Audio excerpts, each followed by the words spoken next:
This humble two-story home hides a literary treasure trove. The community library provides thousands of books for young minds in Manila.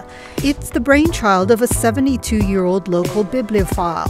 Ang aking naging misyon ay magpamigay ng mga aklat na pinaglumaan ng ibang mga nagbabasa nang walang bayad. Juan Lau has been running the library for over 20 years. Starting with just 50 books displayed outside his home, the library now has thousands of second-hand titles. Juan Lau said he transformed his home into a free second-hand library to inspire young people to read. Talaga namang walang kalaban ng ginagawa ko na masaya. May fulfillment ba? Bilang dumadaan sa akin ang bagay